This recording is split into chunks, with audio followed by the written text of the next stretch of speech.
नमस्कार बंधुरा आमी सुबोध कुमार आज के आबारो एक नतून भिडियो निये उपस्थित हयेछि। तो आजकेर भिडियोते आलोचना करा होबे बंधुरा जे गबादी पशुदेरके जागारे अर्थात गुड़ खावानो जाबे कि एरकम अनेक प्रश्न आछे बंधुरा जे गबादी पशुदेरके कि आमरा गुड़ खावाते पारबो एबं गुड़ खावाले परे आमरा कि उपकार पाबो एबं गुड़ेर मध्य कि उपादान रयेछे এটা কিন্তু অনেকেই জানে না। অনেক পশুর মালিক জানে না যে গুড় খাওয়ালে পরে গবাদি পশুদের কি উপকার আছে। তো আমার এই ভিডিও করার উদ্দেশ্য হইল যে পশুর মালিক এবং সকলে যেন জানতে পারে যে গবাদি পশুদেরকে যদি আমরা সঠিক পরিমাণে যদি গুড় খাওয়ানো হয় তাহলে গুড় থেকে আমরা যে উপকারগুলো পাবো সেই উপকারগুলো কিন্তু আমি আজকের ভিডিওতে তুলে ধরার চেষ্টা করব। তো বন্ধুরা আমার ভিডিওটা শেষ পর্যন্ত দেখবেন এবং আমার ভিডিওটা যদি আপনাদের ভালো লাগে তাহলে অবশ্যই লাইক শেয়ার কমেন্ট এবং সাবস্ক্রাইব করবেন। তো বন্ধুরা আজকের মূল টপিকস হচ্ছে যে গবাদি পশুদেরকে যেমন গরু কাড়া ছাগল ভেড়া এদেরকে কি আমরা গুড় খাওয়াবো এবং গুড়ের কি উপাদান রয়েছে। তো চলো ভিডিওটা বন্ধুরা শুরু করা যাক। তো বন্ধুরা গুড় গবাদি পশুদের জন্য একটি অত্যন্ত উপকারী খাবার যেটা কিন্তু অনেক কৃষক ভাইয়েরা জানে না। তো আজকের ভিডিওতে পুরো ডিটেলসে আলোচনা করা হবে। তো বন্ধুরা গুড়ের যে উপকারিতার কথা এটা কিন্তু আমরা প্রাচীন কাল থেকেই শুনে আসছি আর এখনো কিন্তু গুড়ের ব্যবহার অপরিহার্য, বিশেষ করে গবাদি পশুদের জন্য বা মানুষের জন্য এটা বরদান স্বরূপ। তাই আয়ুর্বেদিক শাস্ত্রে গুড়কে বলা হচ্ছে অমৃত সমান, মানে অমৃতের সঙ্গে তুলনা করা হয়েছে বন্ধুরা। তাহলে গুড়ের মধ্যে কি উপাদান রয়েছে এটা আমরা জানবো প্রথমে। তো বন্ধুরা গুড়ের মধ্যে যে উপাদানগুলো রয়েছে যেমন রয়েছে সবচেয়ে iron, calcium, phosphorus, potassium, zinc, copper, selenium, vitamin B1 রয়েছে বন্ধুরা, থায়ামিন রয়েছে এটিতে, তাছাড়াও বন্ধুরা এটিতে সাইনোকোবালামিন অর্থাৎ ভিটামিন B12 রয়েছে। তাহলে প্রচুর ভিটামিন এবং মিনারেলসে সমৃদ্ধ রয়েছে এই গুড়। তো এই গুড় যদি আমরা গবাদি পশুদেরকে সঠিক পরিমাণ মতো যদি খাওয়ানো হয় তাহলে গবাদি পশুদের হেলথ সুস্থ থাকবে। তাহলে গবাদি পশুদেরকে সুস্থ রাখার জন্য আমরা গুড় ব্যবহার করতে পারি।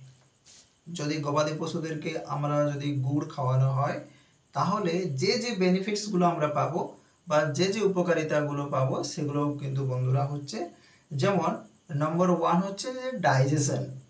যে গবাদি পশুদেরকে যদি আমরা সঠিক পরিমাণ মতো গুড় খাওয়ানো হয় তাহলে গবাদি পশুদের ডাইজেশন কিন্তু প্রপারলি হবে।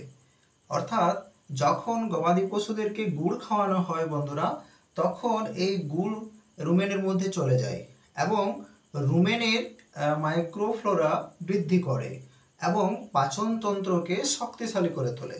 এবং বন্ধুরা অ্যাকচুয়ালি এই যে গুড় ডিটক্সিফায়ার, এটা লিভারের মধ্যে যে টক্সিন যেগুলো রয়েছে সেই টক্সিন রিলিজ করতে সাহায্য করে বন্ধুরা।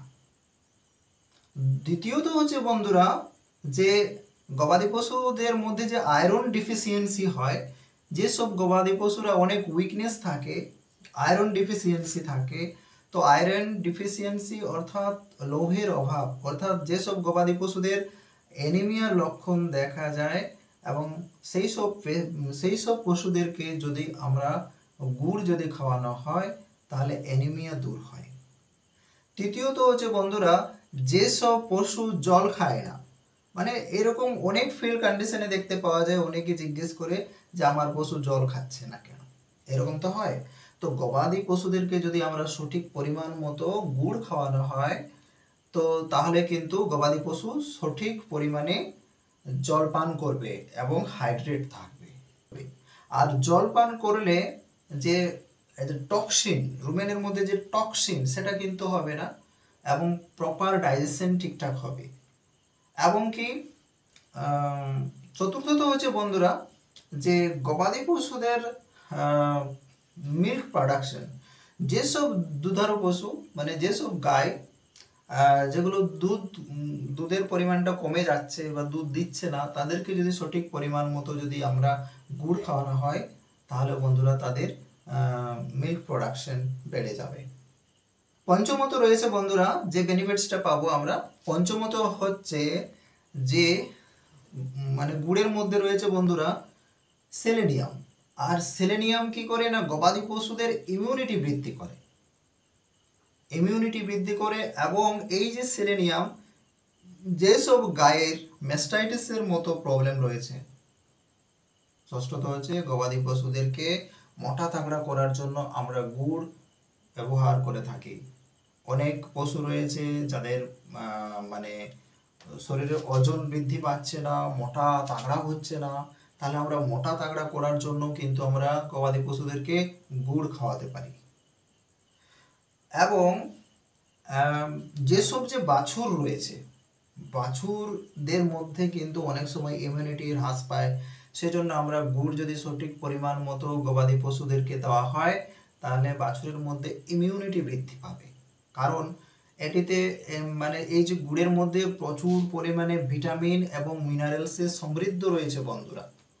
তাই গবাদি পশুদেরকে যদি আমরা বাছুরদেরকে খাওয়াই, তাহলে বাছুরের গ্রোথ বৃদ্ধি পাবে। যে হাঁসের যদি ম্যাস্টাইটিস হয়ে গেছে, যেহেতু গুড়ের মধ্যে সেলেনিয়াম রয়েছে, তাহলে এই সেলেনিয়াম ইমিউনিটি তো বৃদ্ধি করে, তাছাড়াও কিন্তু ম্যাস্টাইটিসের মতো রোগের হাত থেকে রক্ষা করতে সাহায্য করে বন্ধুরা। এবং গুড়কে বলা হয় ডিটক্সিফায়ার, অর্থাৎ বন্ধুরা গুড় কি করে না লিভারকে স্ট্রং রাখতে সাহায্য করে, এবং লিভারের মধ্যে থাকা যে টক্সিন, সেই টক্সিনকে গুড় রিলিজ করে দেয়, এবং পশু সুস্থ এবং হেলদি থাকে। তো সেই জন্য গুড়ের উপকার গবাদি পশুদের ক্ষেত্রে অপরিসীম। গুড়ের মধ্যে প্রচুর পরিমাণে কার্বোহাইড্রেটস রয়েছে, তো সেই জন্য খুব তাড়াতাড়ি পশুদের শরীরে এনার্জি এনে দেয়, আর সেই জন্য পশু মানে টায়ার্ড হয়ে যায় না। খাওয়ালে পরে তো বন্ধুরা গুড় খাওয়ালে পরে গবাদি পশুদের শ্বসনতন্ত্র মজবুত থাকে। মানে বিশেষত শীতকালে দেখা যায় যে সর্দি কাশি এসব লেগেই থাকে গবাদি পশুদের, বিশেষ করে ছাগলের সর্দি কাশি এসব লেগেই থাকে। তো সেই গবাদি পশু বলতে যেমন ছাগলদেরকে যদি আমরা সঠিক পরিমাণ মতো গুড় খাওয়ানো হয়, তাহলে কিন্তু কি হবে না, সর্দি কাশির হাত থেকে আমরা গবাদি পশুদেরকে বাঁচাতে পারবো। তো সেই জন্য গুড় খাওয়াটা খুবই জরুরি। কিন্তু বন্ধুরা যে গবাদি পশুদেরকে কখনোই অতিরিক্ত পরিমাণে গুড় খাওয়াবেন না, মানে সঠিক পরিমাণেই খাওয়াবেন। সঠিক পরিমাণে খাওয়ালে পরে কোনো প্রবলেম নেই বা কোনো অসুবিধা নেই, কিন্তু সঠিক পরিমাণে যদি না খাওয়ান, তাহলে সেক্ষেত্রে কিন্তু অসুবিধা হতে পারে। এবং গুড়ের পরিমাণটা যদি আপনারা গবাদি পশুদেরকে একটু বেশি পরিমাণে দেন, বিশেষ করে ছাগলের ক্ষেত্রে, সেক্ষেত্রে দেখা যাবে যে সেক্ষেত্রেও সর্দি লেগে যেতে পারে। তো আর সঠিক পরিমাণে দিলে কোনো প্রবলেম নেই, সেটা কিন্তু গবাদি পশুটার বিশেষ করে ছাগলের ক্ষেত্রে সেটা খুবই বরদান স্বরূপ।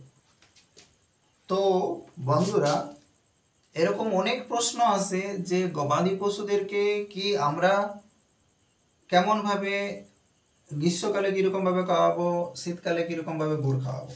গ্রীষ্মকালে গুড় খাওয়ানো যাবে কি যাবে না, শীতকালে গুড় খাওয়ানো যাবে কি যাবে না, প্রেগনেন্ট গাইকে বা প্রেগনেন্ট ছাগলকে কি গুড় খাওয়ানো যাবে, সেটা কখন খাওয়ানো যাবে, কখন খাওয়ানো যাবে না, কখন খাওয়ালে সেটা ঝুঁকিপূর্ণ এবং কখন খাওয়ালে সেটা সুবিধাজনক।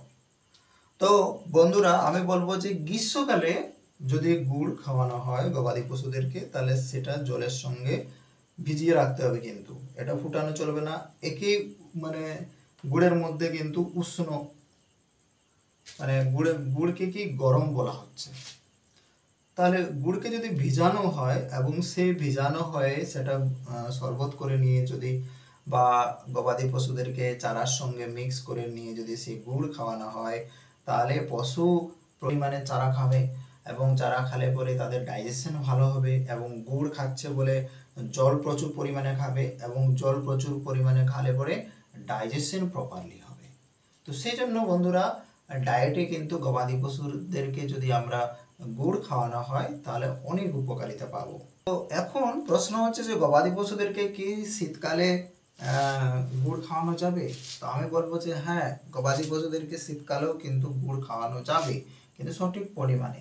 এবং গুড় যেহেতু একটি উষ্ণ পদার্থ, তাহলে মানে একটু গরম খাবার, তো সেই জন্য গুড়কে একটু গরম করে খাওয়ানোই ভালো। বিশেষ করে প্রেগনেন্ট গাইকে কি গুড় খাওয়ানো যাবে?